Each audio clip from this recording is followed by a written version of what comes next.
또 어느덧 또 시장 분위기가 약간 이 리스크 요인에 대해서 이제 좀 무덤덤해지거나 그렇죠. 좀 이렇게 그런 상황이 됐어요. 근데 또 묘한 거는 그렇게 또 열심히 팔던 외국인이 또 열심히 사재 꼈고 그럼요. 예. 또 요즘은 또 거래소에서는 우리 개인들이 또 계속해서 이렇게 차익 실현에 나서는 모습이고 네.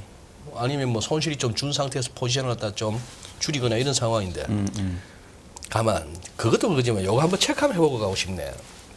우리 코스피가 금년 들어서 지금 제가 체크해 보니까 16.3% 올랐고 네. 코스닥이 27.8% 올랐고 나스닥도 체크했네요. 우리가 코스닥이 나스닥 25.2%인데 우리가 27.8%니까. 네. 근데 뭐 그거는 그거 하다 치고 뭐 이래저래 벤치마크 S&P가 9.94%를 10%라 치고 네. 좋아요. 그럼 S&P 기준으로 해서 10%. 우리 박정현 박사 운영하는 그쪽에서 지금까지 수익률 10%는 넘죠? 아, 저희는 이제 일단 저희 자산 배분상에서는 어쨌든 보험사기 때문에 네. 주식보다는 채권 비중이 높을 그렇겠네. 수밖에 없어요. 예, 네. 그러니까 저희도 주식만 놓고 보면은 수익률은 10% 두 자릿수 이상인데 네. 채권 쪽 수익률은 아무래도 그렇게 나오진 않으니까 전체 수익률을 합치면 그 정도는 아니겠죠. 근데 이제 저희는 뭐 보험회사는 기본적으로 이제 흔히 말하는 뭐 공시 이율이라던가 예. 예정일 이런 것만 이제 비트하는 게 저희들 목표이기 때문에 예. 뭐 그 부분들은 뭐 초과는 지금 하고 있는 상황입니다. 그래요. 지금 월요일 팀이 그런대로 금년에는 상반기에 나쁘지 않게 상반기는 고다라고 이렇게 비율을 어느 정도 뭐 맞춰가면서 오셨다고 했는데 네. 그 제일 큰 원인을 뭐로 집약이 되면 거기에 대한 또 우리 박 박사님의 또 분석은 또 어떠신가 싶었어요. 그러니까 이제 뭐 이 시장을 바라보는 그 프레임을 어떻게 설정할지가 중요한 것 같아요. 네. 그러니까 지금 시장을 움직이고 있는 핵심 변수가 뭐냐. 이제 그 부분이 저는 중요한 것 같은데 네. 그 연초에 제가 상반기 시장을 좋게 봤던 가장 큰 이유는 네. 작년에 시장을 괴롭혔던 요인들이 올해는 상반기에 사라진다. 사라지거나 완화된다. 완화된다. 아하. 네. 근데 작년에 그러면 시장을 괴롭혔던 요인이 뭐냐? 결국은 물가와 금리였거든요. 그랬죠. 네. 근데 올해 기억을 떠올려 보시면 사실 되게 재밌는 게 제가 요 차트 일단 하나 좀 보여드리고 좀 시작을 네, 할게요. 예. 그 자료를 제가 좀 늦게 드려가지고 자료실에는 아마 뒤늦게 좀 올라올 것 지금 같은데. 이제 막 올라와 있습니다. 아, 올라와 있네요. 예. 예, 화면을 좀 보시면 예. 이게 지금 올해 현재까지의 자산별 주요 성과하고 작년 성과를 지금 비교를 해놓은 거거든요. 네. 보시면 엷은 약간 파란색이 작년 성과고 진한 파란색이 올해 성과입니다. 올해 성과. 예. 재미있는 것은 그 지난해 3월부터 미국이 금리 인상을 지속을 하고 있잖아요. 그랬죠. 그리고 올해도 마찬가지로 계속 금리를 올리고 있죠. 아직도 네. 올리고 있고. 그러니까 사실 통화 정책의 여건은 똑같죠. 음. 금리를 계속 올리고 있으니까 크게 달라진 게 없죠. 없긴 하죠. 그래도 이제 보폭은 많이 줄였죠. 보폭을 많이 주셨고. 75p 하다가 25p면 고맙지. 맞아요. 뭐 감사합니다. 그게 체감적인 네. 이유도 될 수 있겠고. 근데 하여튼 지난해에 보면은 뭐 주식이건 채권이건 부동산이건 뭐 원자재건 모든 자산 가격들이 빠졌던 상당히 유례를 찾아보기 어려웠던 한 해. 예. 저 옅은 세계 막대가 작년에는 전부 아래쪽이네요. 그랬죠. 그저 위로 가 있는 게 농산물하고 유가밖에 없네. 그렇죠. 유가하고 와. 그 예, 농산물 예. 올라간 거는 이제 러시아가 우크라이나 침공했으니까 그 변수. 지역적인 이슈가 예, 있는 예. 요것만 올랐고 나머지는 예. 자산가격 다 전멸이었어요. 그러니까 예. 저희처럼 자산운용하는 사람들은 정말 작년에 도망갈 데가 없는 도망갈 데가 없네. 네. 음. 오죽했으면 그동안 이 월가에서도 6대4 전략 주식의 60%, 채권 40% 했던 게 거의 몇십 년 만에 가장 최악의 성과를 기록했던 게 작년입니다. 주식에서도 터져, 채권에서 채권에서도 터져. 예. 그랬었는데 올해는 보시면은 올해 또 주식시장이 아까 우리 소장님 말씀했던 예. 것처럼 위험자산 특히 주식이 다 좋아요. 네. 그러니까. 코스닥 뭐 한 20-30% 하고 있고 코스피 좋고 그럼 이제 이게 차이가 뭐냐 달라진 게 뭐냐라고 생각했었을 때 다음 장표를 보시면은 여기 등장하는 이제 선들은 빨간색으로 움직이는 거는 이제 미국의 기준금리이고요. 네. 그다음에 이제 녹색은 미 국채 10년, 10년물. 파란색은 우리나라 국고채 10년 금리인데 작년과 올해 가장 큰 차이점은 뭐냐면 작년에는 기준금리가 올라가는 기간 동안 시장금리도 같이 올랐어요. 작년에는. 근데 올해는 기준금리가 계속 인상되고 있지만 오히려 시장금리는 크게 떨어졌습니다. 저 제일 끝 부분 노란색 음영 처리한 부분. 그렇죠. 그러네요. 그러니까 그 얘기 뭐냐면 실질적으로 통화 정책은 긴축을 계속 하고 있지만 시장이 느끼는 유동성과 통화량은 올해 다시 증가하는 쪽으로 좀 뭔가 변한 부분이 있는 거죠. 네. 그러다 보니까 올해 다시 이렇게 위험 자산들이 강세를 지금 보이고 있다라고 생각이 되고. 그리고 밑에 저 스프레드 표시한 거 저거는 네네. 우리 미국채하고 국고채 뺀 겁니까? 아니면 미국채하고 저 미국 기준금리 뺀 겁니까? 이거 아마도 그 미국채하고 아니 그 기준금리하고 기준금리하고 미국채하고 10년짜리 네, 미국채 네. 10년짜리 역전인 것 같습니다.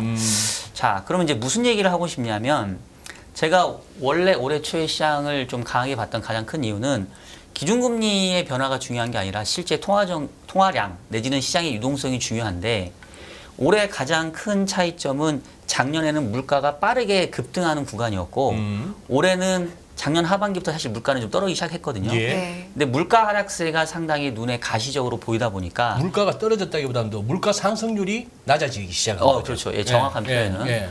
그러다 보니까 시장에서 느끼는 거는 기존에는 물가의 상승세가 계속 물가 상승률이 계속 올라가니까 기준금리 인상 사이클이 계속될 거야. 이 끝이 보이지 않아라는 공포감을 가졌다면 네. 올해는 물가 상승률이 계속 낮아지다 보니까 이제 금리 인상 사이클이 거의 끝물에 오가는 거 아니냐. 네. 그러면 항상 시장은 앞서가잖아요.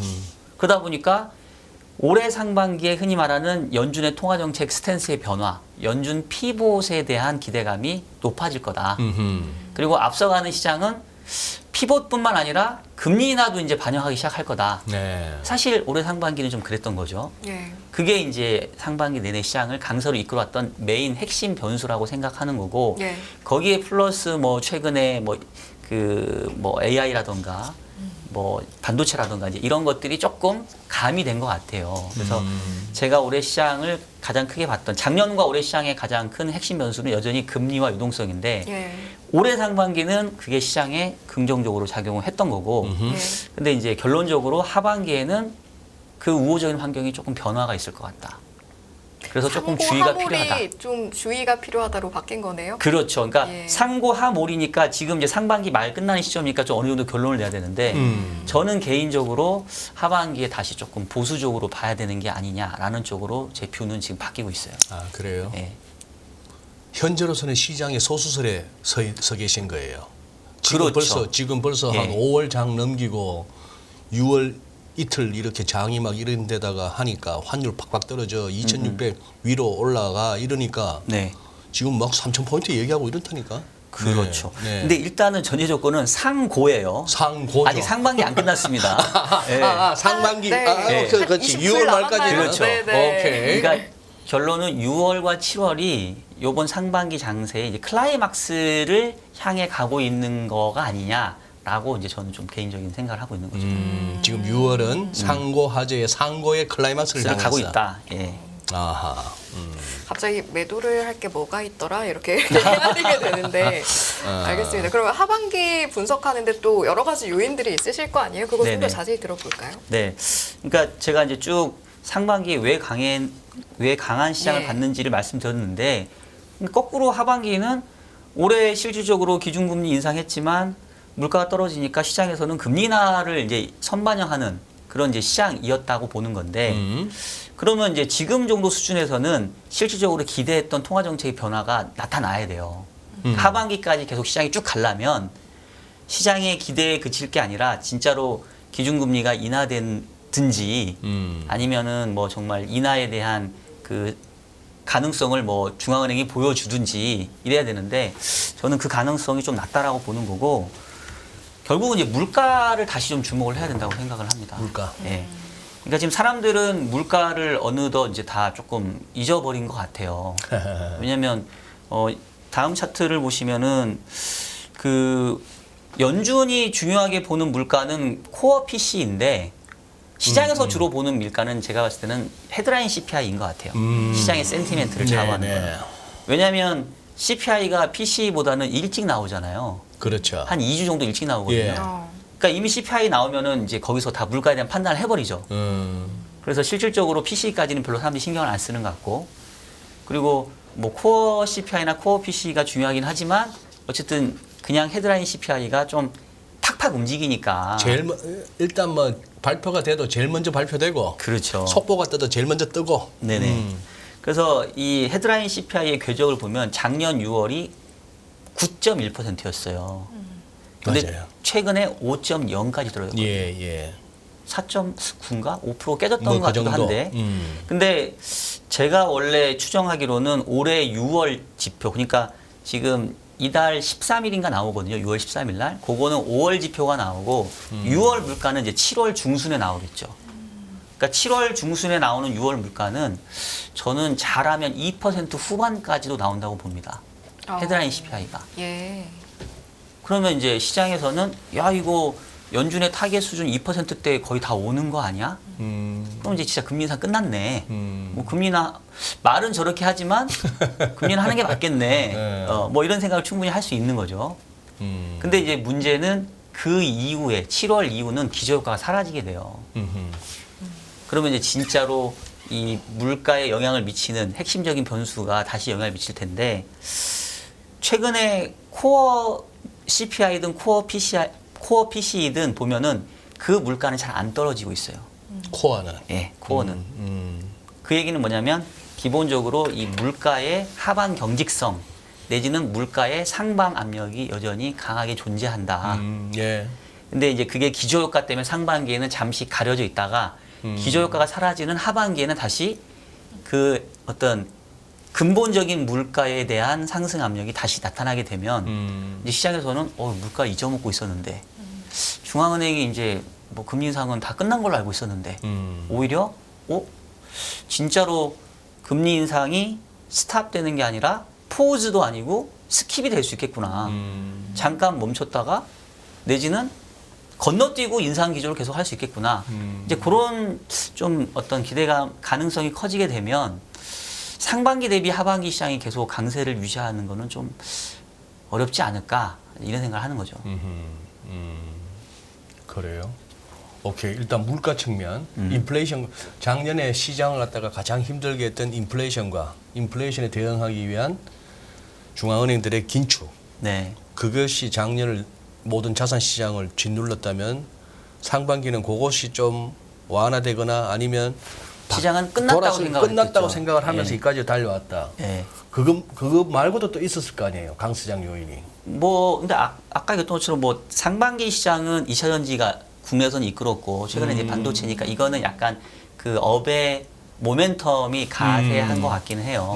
그래서 저도 뒤쪽에 이제 말씀드릴 텐데 네. 기본적으로 그런 업종에 대한 모멘텀은 살아있는데 우리가 이제 전체 시장을 봤었을 때는 네. 전체적인 핵심적인 변수로 봤던 금리와 유동성이 하반기에는 다시 불리하게 작용할 수 있지 않겠냐. 그 부분에 대한 경계가 필요하고 밸류에이션 상에서 연초는 이미 주가가 낮은 레벨이었기 때문에 예. 오히려 그거에 대한 부담이 없었다고 한다면 지금은 주가가 제법 많이 올라와 있잖아요.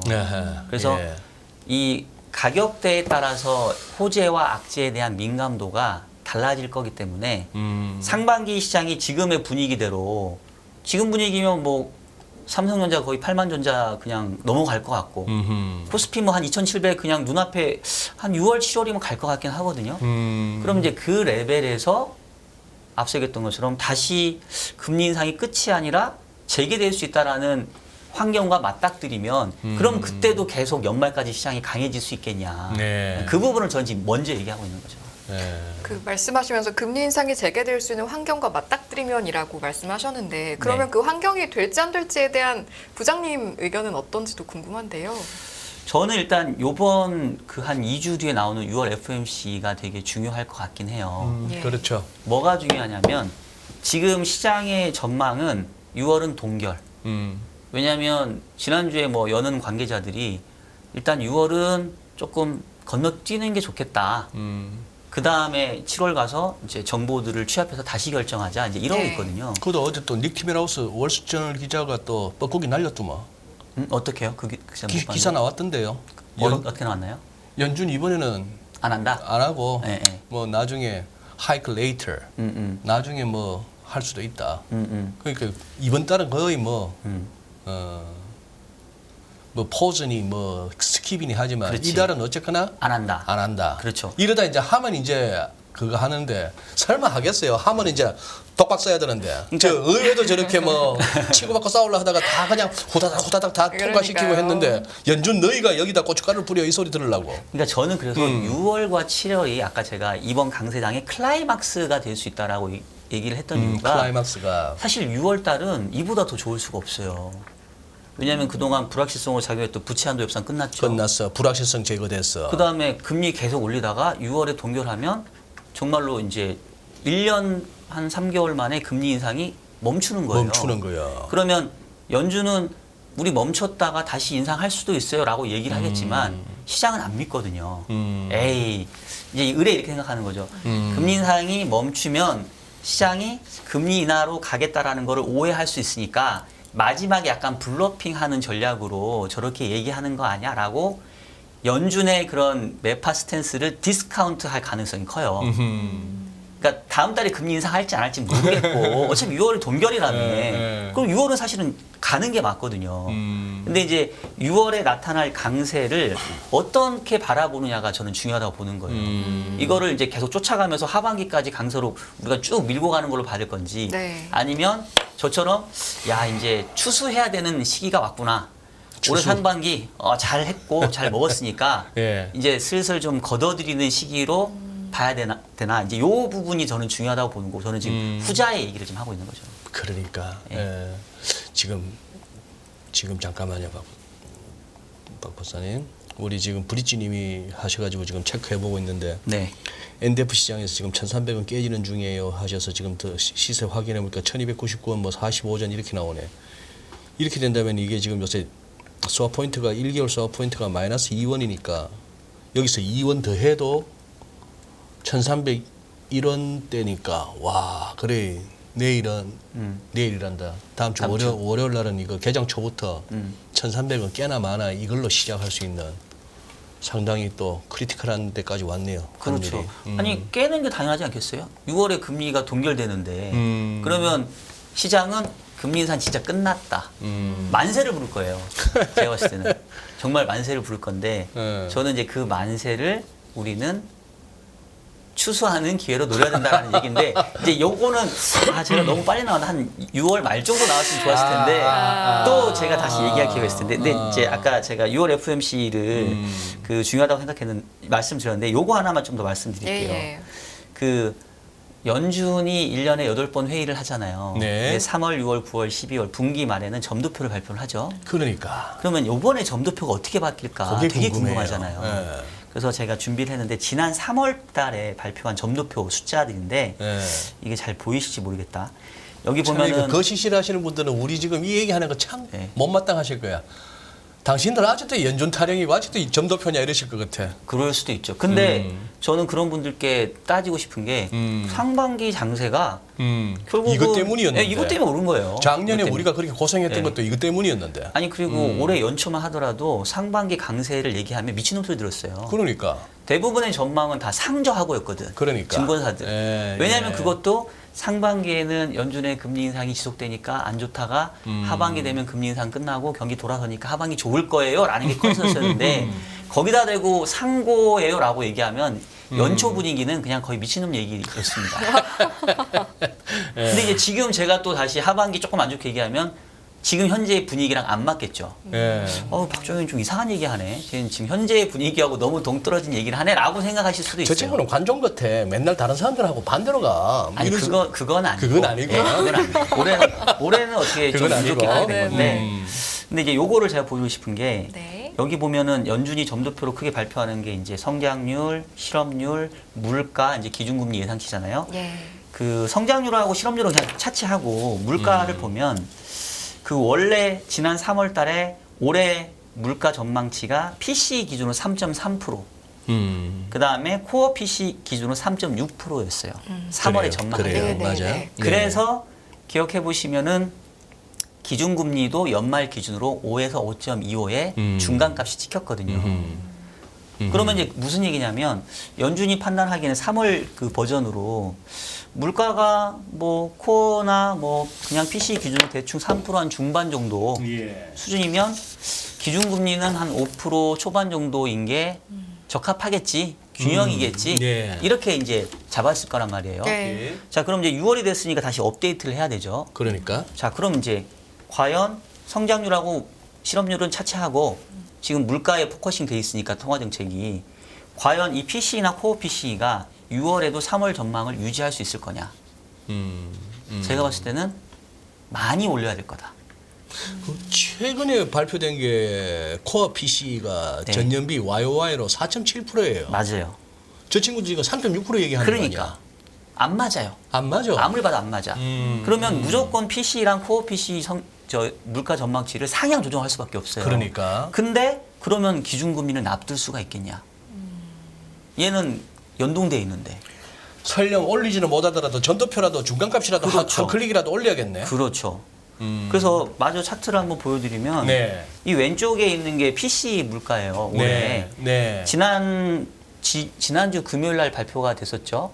그때 PC 물가가 다시 전달보다 전년 동기비 물가가 올라갔어요. 그래서 궤적은 떨어지는 궤적이긴 하지만 좀 올라갔는데 네. 이거 뭐 약간 숫자를 제가 정확하긴 아니지만 그냥 대충 단순 계산해 보면 상반기 평균 물가가 PC 기준으로 한 4% 후반 나올 겁니다. 예. 근데 지금 예상치는 3.3이었단 말이에요. 그러니까. 예. 그러면 3월 달에 전망했던 3.3이 나오려면 올해 하반기에 PC 물가는 거의 2% 이하로 떨어져 있어야 돼요. 예. 근데 지금으로서는 현실성 떨어지잖아요. 맞아요. 그럼 그 얘기 뭐냐면 예상치를 올려야 되겠죠. 얼마까지? 대충 저는 한 3% 후반? 중후반까지는 올려야 맞을 거예요. 그렇겠죠. 코어 PC도 같은 그런 관점인데 얘는 아마 4%대까지도 올려야 될 수 있어요. 왜냐하면 상반기 내내 이 코어 PC 물가는 한 4%, 4.7, 4.8이거든요. 그러니까. 이게 아무리 떨어져도 올해 연간으로 평균이 4%를 보기가 쉽지 않습니다. 4% 내려가기가 쉽지가 않아요. 맞아요. 네. 그러면 이제 다시 점도표로 돌아와 봐서 3월에 물가 3.3, 3.6 봤는데 얘를 거의 0.5%포인트씩 올려야 되는데 그러면서 기준금리는 그냥 5.1로 유지한다? 그럼 이게 말이 안 맞잖아요. 말이 안 맞죠. 안 맞죠. 그래서 아마도 6월 FOMC에서는 기준금리 점도표가 한 클릭이든 두 클릭이든 상향 조정될 수밖에 없다. 근데 그것도 어떻게 보면 지금 시장 분위기로면은 견뎌낼지도 몰라요. 초반에는 견디겠죠. 초반에는 견디겠죠. 초반에는 견디겠죠. 자, 이제 그 얘기를 제가 해볼게요. 네, 네. 야, 그러니까- 근데 진짜 저기 박 박사님 지금 네. 아마 익숙한 아이디일 거예요. 네. 우리 주린이처럼님은 MOM은 0.4 지금 저 코어 PC 말씀하시는 거예요. 네네. 이걸 다 기억을 하고 계시네. 그러니까 전월비로 0.4면은 이거 연율로 거의 5%예요. 그렇죠. 곱하기 12 하면. 곱하기 12 플러스 알파를 또 넣어줘야 되니까. 네네. 그리고 또 브릿지님 그러시죠. 오늘 9시 반에 난판 페이롤 이게 또 다시 관심사로 되는가. 지금쯤은 또 이제 그동안의 고용지표 조금 이 시장에서 매달 첫째 주 금요일 날은 우리 같은 사람이 늘 고용지표 중요합니다 해봤자 뭘 중요해 이게 네네. 듣는데 살짝 이제 중요성을 띠기 시작하긴 하네요. 그러니까 이제 오늘 제가 말씀드리는 거가 사실은 최근 시장 분위기에서는 묻혀질 수도 있을 것 같아요. 묻혀질 수 있네. 네, 근데 저는 이제 이 얘기를 저는 기회 있을 때만 할 건데 네. 이제 그런 거지. 이제 직전에 얘기하면 어떻게 보면 시장이 대비할 준비 기간이 너무 짧지. 충분하잖아요. 네, 네, 네. 그러니까 적어도 한 달 전에는 먼저 좀 얘기를 해줘야 그래서 오늘 내가 나오셨구나. 얘기했다 이런 얘기를 할 수 있지. 우리 이제 네. 한 달도 안 남았어요. 이제 한 열흘 남았나? 13, 14일이요. 뭐가요? FOMC가? 예. 근데 앞서 얘기했던 것처럼 FOMC는 점도표를 상향 조정하더라도 시장은 아시잖아요. 보고 싶은 것만 보는 확증 편향이 있단 말이에요. 그러니까 점도표는 점도표고 어쨌든 동결이잖아. 그러니까. 그거에 저는 환호할 거라고 봐요. 그래서 이제 저는 환호하는 건 좋은데 우리는 그 환호를 이용해야 된다라는 이제 말씀을 지금 거듭 드리는 거고 네. 저도 이제 그 고민을 했어요. 아니 미국이 기준금리가 꽤 높아졌는데 되게 잘 버텨. 경기가 별로 큰 문제가 없어 보이잖아요 지금. 미국 경제 이보다 더 좋을 수 없잖아요. 글쎄요. 여전히 뭐 소비도 예. 좋고 예. 그냥 뭐 제조업적인 지표들이 안 좋아서 그렇지. 근데 이제 이게 왜 그런가 생각을 해보니까 금리 인상이 되게 빠른 기간 안에 진행이 돼서 엄밀하게 말하면 높아진 금리가 아직 경제에 다 반영이 안 된 것 같아요. 왜냐하면 작년 3월부터 금리를 올리기 시작을 했어요. 예. 네. 그러니까 금리가 높아진 기간이 별로 되지 않아 실질적으로. 네. 그리고 뭐 미국은 어떤지 모르지만 우리나라 같은 경우는 그 변동금리라 하더라도 이 갱신 주기가 있어요. 뭐 짧으면 3개월도 있겠지만 대부분 한 1년에 한 번씩 금리가 갱신되거든요. 그래요. 네. 그럼 무슨 얘기하면 아직도 저금리의 수혜를 누리고 있는 그렇죠. 거지. 대부분. 내지는 이제 막 바뀌었어. 이제 막 바뀌기 시작해. 네. 작년 3월부터 금리를 올렸으니까 이제 롤오버 하려니까 갑자기 작년보다 얼마가 오른 거야 이게. 금리가 뭐 거의 한 기준금리만 300bp가 올랐으니까 그러니까. 그런 것들이 이제 막 영향을 주기 시작한 거고 또 국내에서는 작년에 레고랜드 사태 등등 또 PF에 대한 우려 때문에 최근에 실질적으로 대출금리나 그냥 은행의 예금금리도 많이 낮아졌거든요. 근데 이게 계속 유지가 되려면 결국은 기준금리가 내려가야 돼요.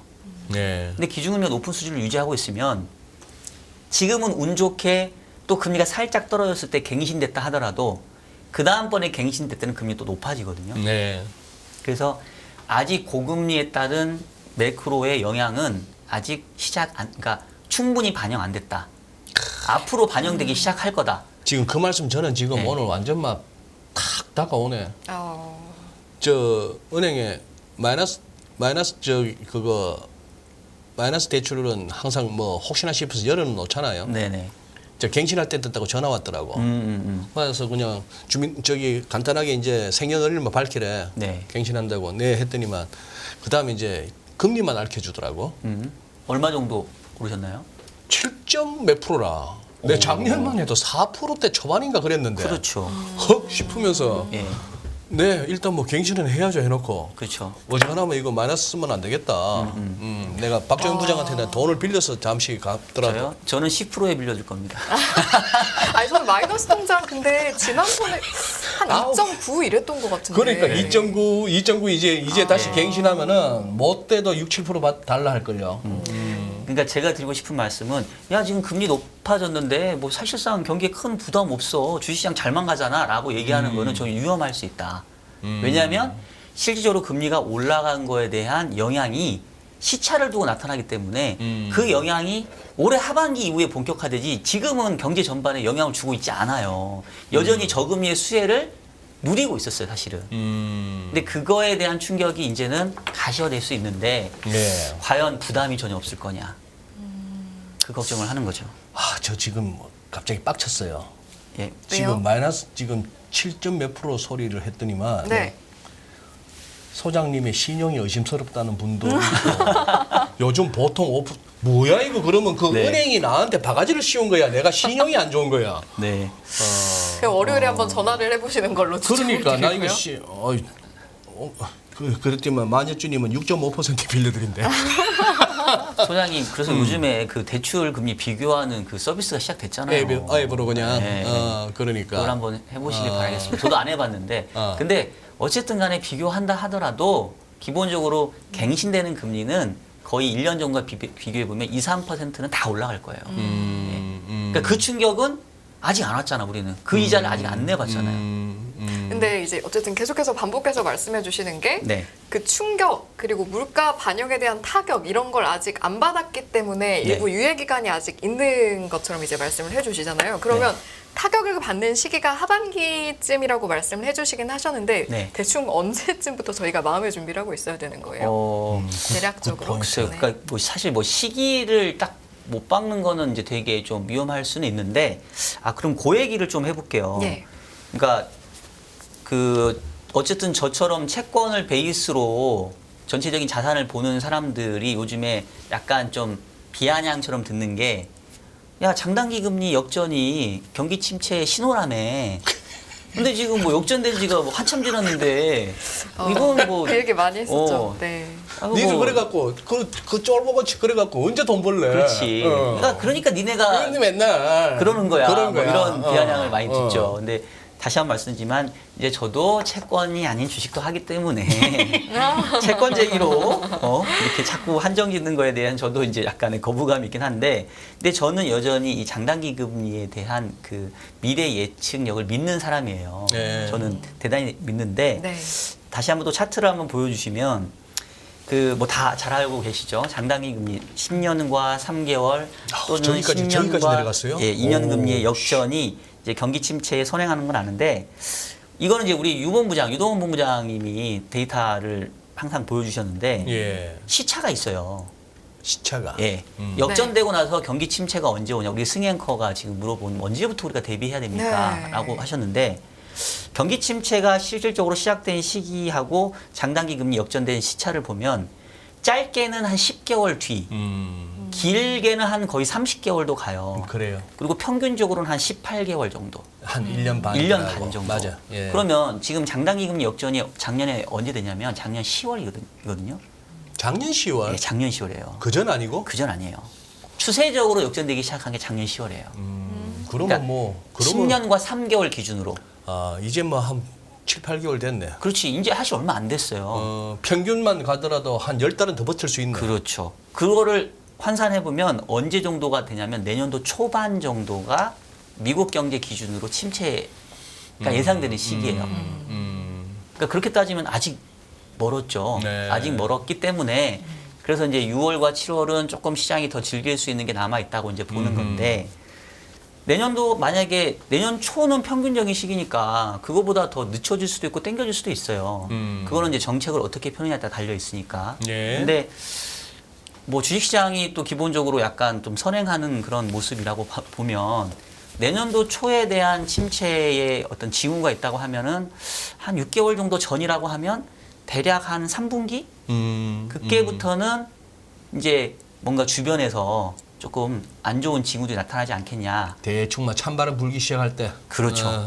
라는 생각이 좀 들고 사실은 그 찬바람 불기 시작하는 게 올해 연초에 SVB랑 시그니처랑 한번 나왔었죠. 근데 제가 봤을 때는 그냥 덮어버렸어. 덮었죠. 네. 허겁지겁. 네, 그냥 확 덮어버렸어요. 그래서 이제 해결된 것처럼 보이는데 저는 근본적인 건 해결됐다고 생각하지 않아요. 네. 그러니까 근본적인 게 뭐죠? 근본적인 게 뭐냐면 결국은 대출했던 자산에서 부실이 생기는 게 근본입니다. 그렇죠. 그러니까 시그니처 뱅크나 뭐 SVB 뱅크의 문제는 그냥 유동성 이슈로 보이죠.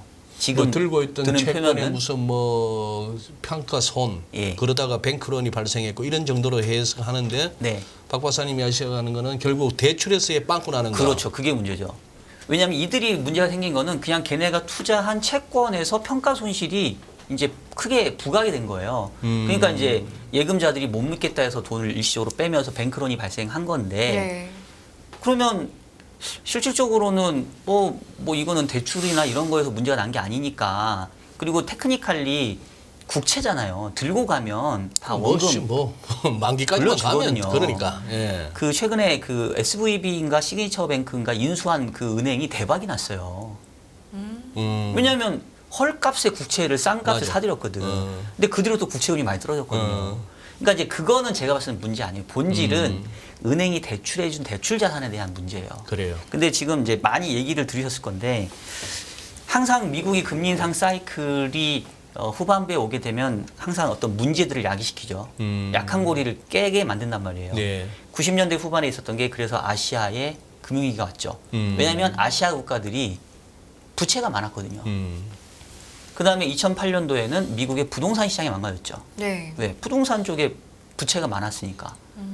그럼 이제 요번 사이클에서는 뭐냐라고 하는데 대부분 요즘 또 뭐 다들 얘기하면 여기서 문제가 안 터질 수도 있지는 모르겠는데 이제 상업용 부동산인데 저도 상업용 부동산 시장을 계속 모니터링 하고 있어요. 네네. 이게 왜 그러냐면 일단 차트를 한번 보시면 그 CR이라고 하는 게 커머셜 리얼 에스테이트 상업용 부동산 네. 얘기합니다. 그래서 보시면 왼쪽 차트 보시면 주택용 가격보다는 상업용 가격이 지금 훨씬 많이 떨어져 더 있고요. 많이 떨어졌네요. 그다음에 거래량도 지금 현격히 줄어 있고. 그다음에 이제 오른쪽으로 보시면 상업용 부동산도 이 카테고리가 있어요. 종류가 있는데 오피스, 사무실, 그다음에 이제 리테일, 소매업체, 그다음에 이제 뭐 공장 이런 게 있는데 지금 보면은 그 뭐 아파트라던가 소매점이라던가 뭐 공장 이런 쪽은 공실률이 상당히 낮습니다. 예. 지금 공실률이 치솟고 있는 게 바로 오피스예요, 오피스. 제일 위에 오렌지 예, 색깔 요겁니다, 저거. 요거. 지금 이게 어느 정도냐면 2008년도 금융위기 정도로 이 공실률이 높아졌어요. 그러네요. 왜 그러냐면은 뭐 다들 요즘에 미국 왔다 갔다 하신 분들을 아실 건데 미국이 코로나 이후에 재택근무가 이제 정착돼 버린 것 같아. 젊은 친구들이 회사 나가는 걸 상당히 꺼려해요. 예. 요즘에 실리콘밸리에서 훌륭한 인재를 이렇게 영입하는 방법은 우리 돈 많이 줄게가 아니라 너 회사 안 나와도 돼. 우와. 내지는 일주일에 한 번만 나와. 한 이틀만 나와. 그거예요. 그래야 친구들을 뽑을 수 있어요. 좋은 친구들은. 그 당연히 사무실 필요 없겠죠. 자, 근데 그러면 이 오피스를 가지고 있는 건물주가 대출을 받았을 거 아니에요. 그렇죠. 공실이잖아요. 네. 이자를 이 사람이 어떻게 주고 있을까요? 생돈으로. 못 주겠지. 지금은 못 주지.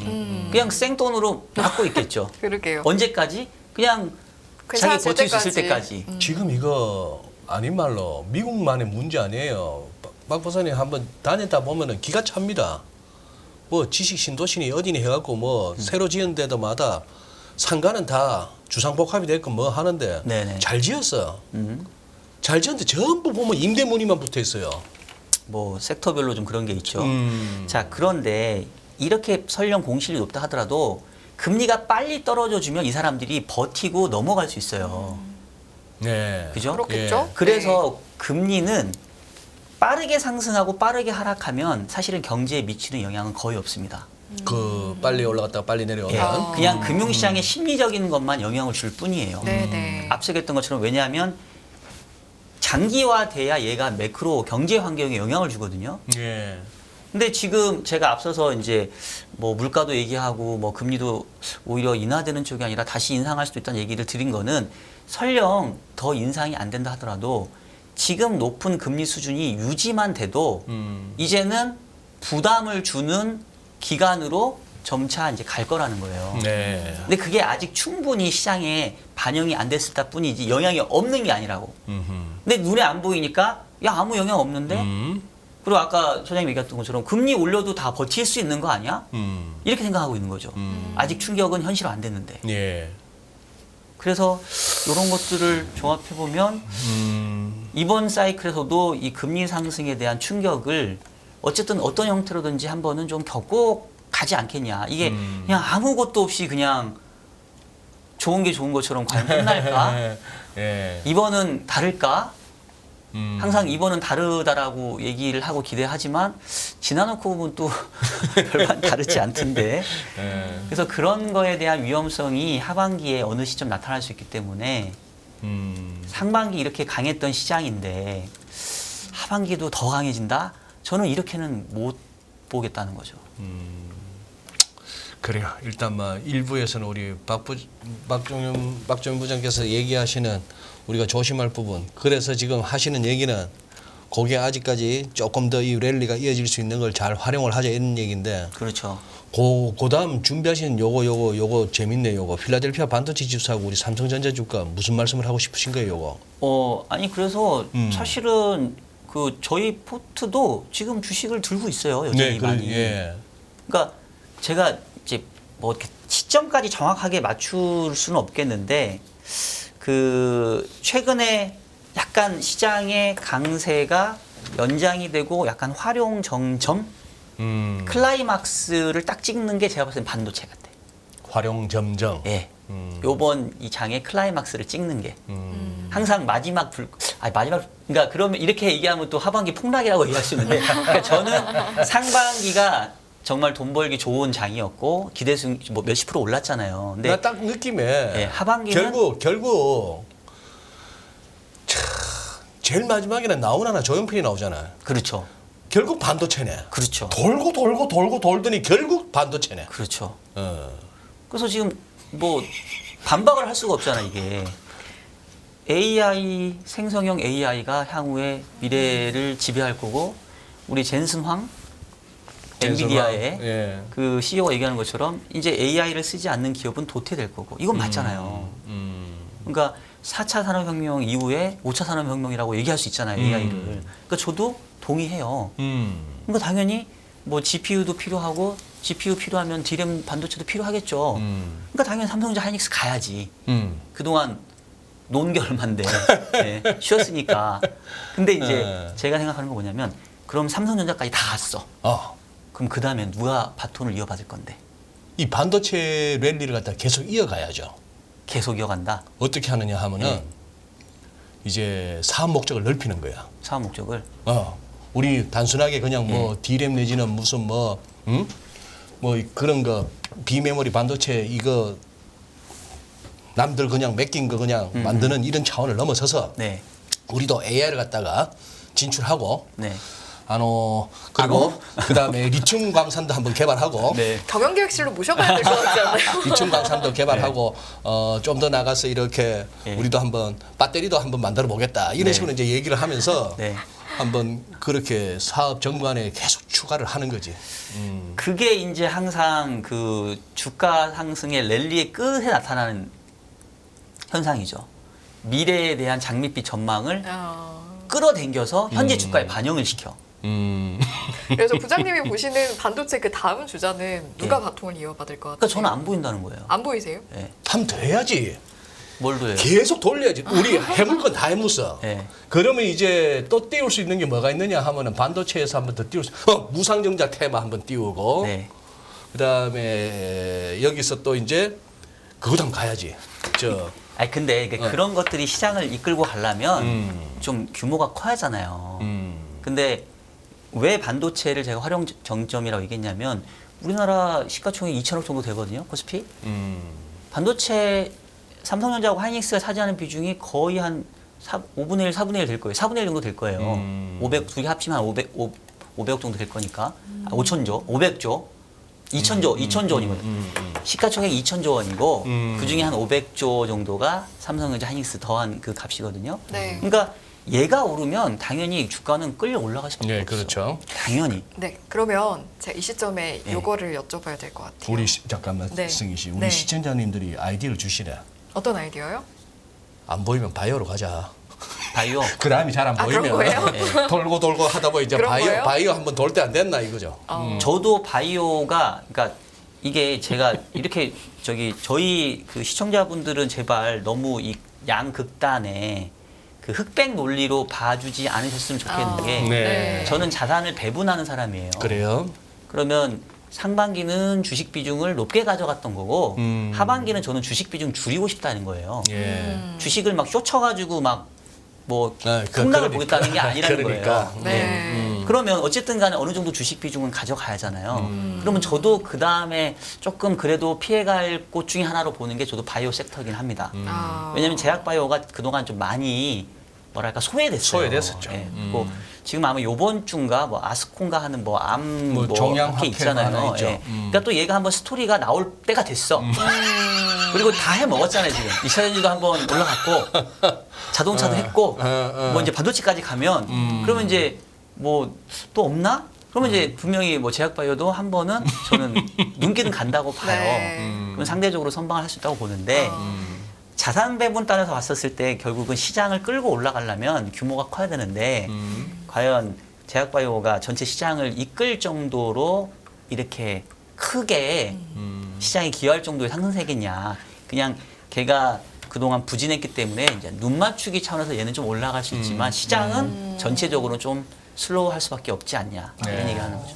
오늘 이렇게 그 전에 승희 씨가 뭘 묻고 싶었던 거죠? 좀 전에. 제가 질문 드리려고 했던 거는 그러니까 지금 계속해서 말씀하시는 게 6월, 7월에 강세장 클라이막스일 거다. 그리고 그 다음에 하반기에는 좀 주식 비중 줄이자라고 저는 전략적으로 들렸거든요. 네. 제가 잘 이해한 게 맞나요? 근데 이제 네. 그게 상반기 재비중 보셨던 분들은 그게 가능할 것 같아요. 6월, 7월까지 클라이맥스를 좀 즐기고 이쯤 되면 좀 정리를 한 다음에 하반기엔 이렇게 내가 좀 줄여가면서 네. 안전한 데도 좀 넣어보고 약간 이런 식으로 그 다음을 기약할 수 있을 것 같은데 네. 아까 채팅창에서 수표현자님이 이런 말씀하셨어요. 추수할 때가 됐다라고 말씀하시니까 네. 추수하기에는 별로 안 늘어서 라고 말씀을 하시더라고요. 사실은 저도 그렇고 이제 다른 시청자분들 중에서도 난 아직 추수할 때도 안 됐고 반도체가 분위기가 좋다고 해도 내 반도체는 아직 분전도 못 찾았는데 하는 분들도 있잖아요. 맞아요. 그런 분들은 하반기에 대응 전략을 어떻게 세워야 될지. 그러니까 이제 그게 여쭤보고 문제 같아요. 싶거든요. 제가 이렇게 얘기하면 조금 재수없게 들릴 수도 있는데 상반기 때 제가 연초에 지금 포지션을 잡지 않으면 나중에는 못 잡거나 아니면 정말 또 끝물에 잡아야 될 수 있는 리스크가 생길 수 있다. 그러니까 더더욱 상반기에 기회를 노려야 된다라고 저는 사실 좀 말씀을 드렸던 건데 뭐 그렇지 못했던 분들이 분명히 있을 거니까 그러면 어떻게 해야 되냐면 이번 사이클은 그냥 넘겨야죠. 그러니까 본인의 희망이 시장의 전망에 투영되는 게 저는 제일 위험하다고 생각하거든요. 그러니까 지금 보면은 돌아놓고 보니까 상반기가 이렇게 강했고 돌아놓고 보니까 2차 전지 날아가고 반도체 날아갔지. 사실은 그 중간중간에는 계속 가네 마네 막 어쩌고저쩌고 막 이랬단 말이에요. 네. 그래서 대부분 그리고 솔직히 올해 외국인이 13조인가 샀을 거예요. 맞아요. 개인 투자자들은 많이 샀어요. 팔았어요. 그러니까 뺏겼지. 주식을 뺏겼죠. 그러면 잘해야 안 뺏겼거나 아니면 최근 들어서 이제 끝에 조금 뒤늦게 동참하신 분들이 있을 거기 때문에 제가 이런 얘기를 하면 되게 안 좋게 생각하시겠죠. 쟤는 뭐 이상한 얘기를 또 하냐 뭐 이럴 수 있겠죠. 근데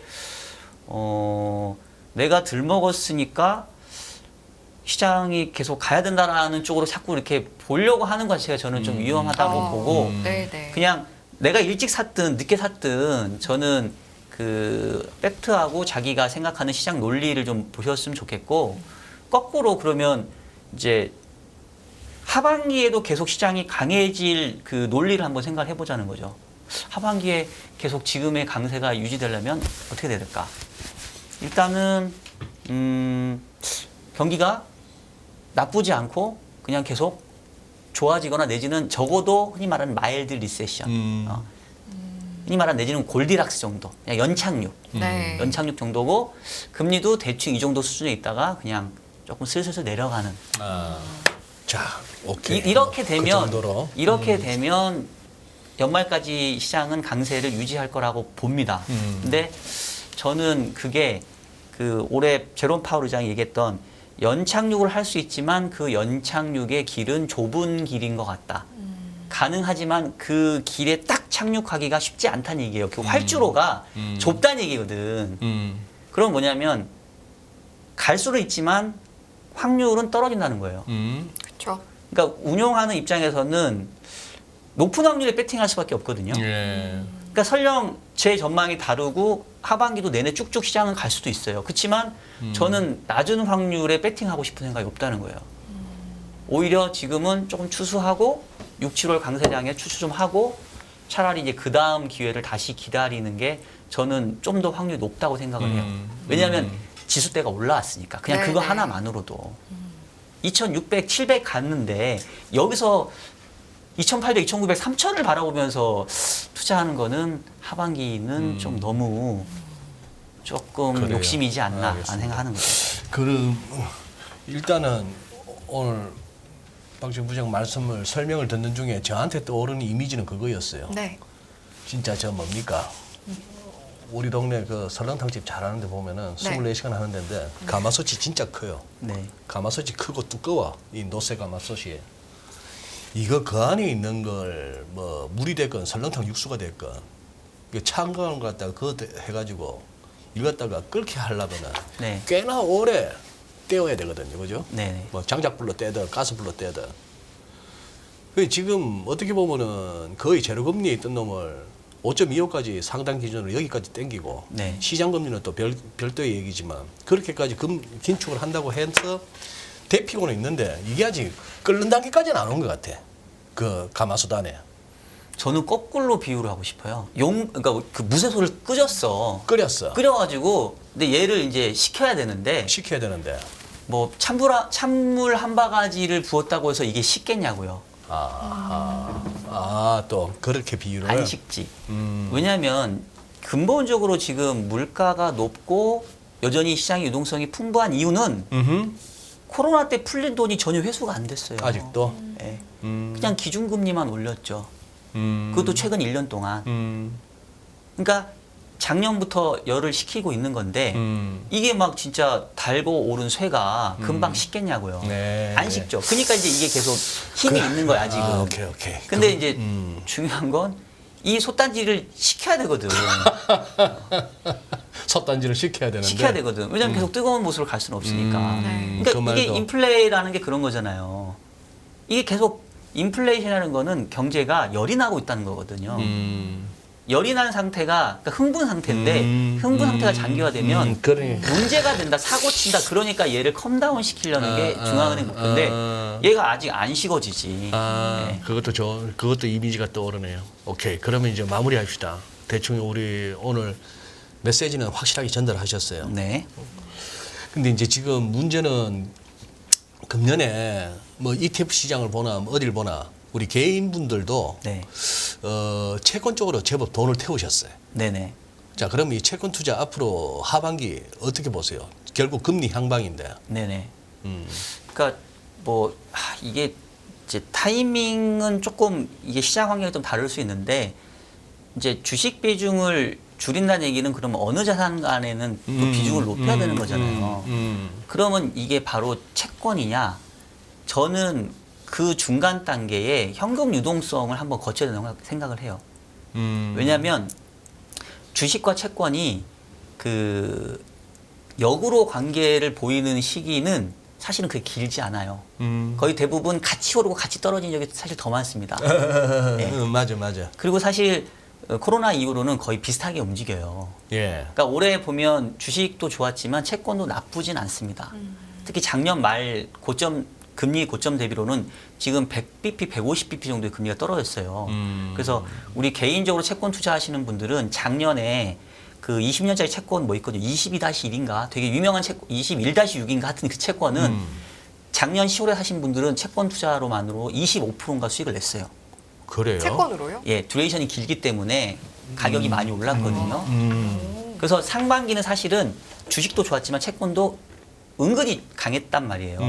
근데 이제 제가 지금 6, 7월 강하겠지만 그 뒤에 한번 찬바람이 불 거라고 말씀드렸는데 그때는 주식도 채권도 같이 한번 좀 싸늘한 기분을 맞이하는 그 시기가 있을 것 같아서 저는 주식을 팔아서 바로 채권으로 가기보다는 일단은 현금 유동성을 좀 가지고 있다가 금리 인상에 대한 부담이 좀 반영이 되는 올해 연말께 정도부터 이제 채권 쪽으로 조금 많이 비중을 실는 굳이 뭐 분기별로까지 얘기를 한다면 저는 일단 그게 타이밍상으로는 한 3분기 후반 정도가 채권 쪽으로 좀 비중을 많이 실을 때가 아니냐 이렇게 보고 있는 거죠.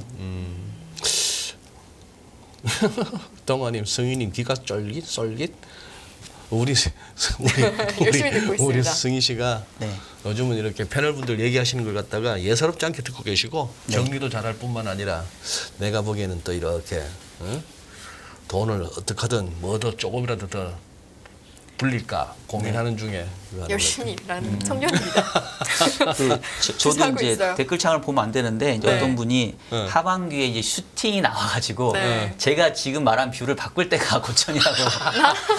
아 제가 휴먼 인디케이터가 되면 안 되는데. 어디나 근데 다행히 저는 아직 6, 7월은 강세뷰를 유지하고 있다는 그러니까. 거 네. 기억해 주시고 그러니까. 6월 달은 다들 모두가 다 이제 약간 흔히 말하는 이렇게 그 안심하는 단계.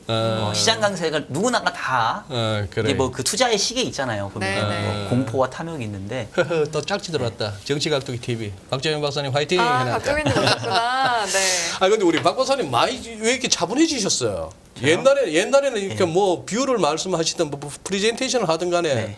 좀 이렇게 이 까불까불한 맛이 있었는데 왜 이렇게 차분해지셨어? 재미없게. 아 그래요. 왜냐하면 이제 오늘 뷰는 별로 인기가 없는 뷰라서 인기가 없는 아, 뷰라서. 그러셨구나. 까불면서 얘기할 수 있는 뷰는 아닙니다. 아, 근데 그래서 이제 네. 다시 한번 말씀드리지만 예. 조금 미리 저는 말씀을 드리는 거다. 아. 지금 분위기하고는 반할 수 있지만 좀 몇 개월 뒤에 곱씹어 보면 박정현 그 친구가 그런 얘기를 했던 것 같은데 아, 아마 이런 생각이 좀 나셨으면 좋겠다. 큰 그림 그리신 것 같은데요. 네. 그러면 저희 몇 개월 뒤에 한번 복귀를 함께 해보는 것도 재밌을 것 같습니다. 아니 그러시죠. 오늘 모처럼 또 진행자석에서 출연자석으로 가셔가지고 많은 이야기 해주셨잖아요. 네. 이제 저희가 여쭤본다고 여쭤봤지만 그 화면 중에서 자세히 다루지 못한 것도 있나 싶기도 하고 혹시 네. 이제 인사드리고 가시기 전에 못 하신 글쎄. 말씀 있으면 네, 네. 더 듣고 마무리하겠습니다. 네. 글쎄요, 뭐 다 드리긴 했는데, 네네. 저도 벌써 제가 업계에 들어온 게 제가 2001년도에 들어왔어요. 예. 그러니까 벌써 한 23년, 4년, 저도 제 나이가 많지는 않은데, 운 좋게. 갑자기 역추적해 들어갑니다. 저희. 법령은 꽤 되셨네. 예, 오해하시는 분 있는데, 어. 하여튼 그렇게 됐는데, 갈수록 시장 너무 어려운 것 같아요. 이제 철드는구나 우리 박 박사. 예, 맞습니다. 뭐 그래서 모를 때 보면 자신만만하더라고 다들. 맞아요. 지하는 게 다인 줄 알고. 근데 이제 최근에 좀 느끼는 건 뭐냐면 진짜 이렇게 시장이 쏠릴 때 조금 다른 생각을 할 수 있는 용기가 좀 필요한 것 같다. 네. 시장 분위기에 함몰되지 않고 그래서 우리 각도기님 제 파트너인 각도기님도 잘 하시는 말씀이 사람 많은 곳에 가지 마라 이런 얘기 이제 많이 하시는데 왠지 그런 말씀 많이 하실 것 같아요. 네 많이 하세요. 그래서 가지 마라. 아직 사람이 막 많이 몰린 것 같지는 않은데 지금 저는 이제 6월은 거의 많이 몰릴 분위기 같아 지금 아까 했던 것처럼 이보다 더 좋은 것 같지 않은 그리고 금리 인상이 끝나는 것만으로도 저는 진짜 시장은 환호성을 할 것 같은데 또 그때는 또 반대급부로 또 리스크가 없는지 이런 거를 또 이렇게 한번 여러분들도 제가 맞든 틀리든 예. 한번 이렇게 좀 점검해보는 기회도 좀 가지시면 좋지 않을까라는 생각이 들고 미래는 우리가 아무도 모르니까 결국은 조금 확률이 높은 쪽에 이렇게 자꾸 베팅하는 게 그래도 우리가 롱런할 수 있는 방법이지 않나. 그래요. 끝없는 위기 속 기회는 언제나 숨어 있습니다. 성공한 투자 고수들과 나눈 투자의 철학. 다가올 기회를 잡아내는 부의 만찬으로 여러분을 초대합니다. 푸짐하게 한 상 차려놓았습니다. 안녕하세요. 이승입니다. 더 많은 영상을 보고 싶으신 분들은 화면 오른쪽에 있는 구독 버튼을 눌러주시기 바랍니다. 그리고 영상을 보시면서 좋아요는 필수인 거 아시죠? 항상 인포맥스 라이브를 사랑해주셔서 감사합니다.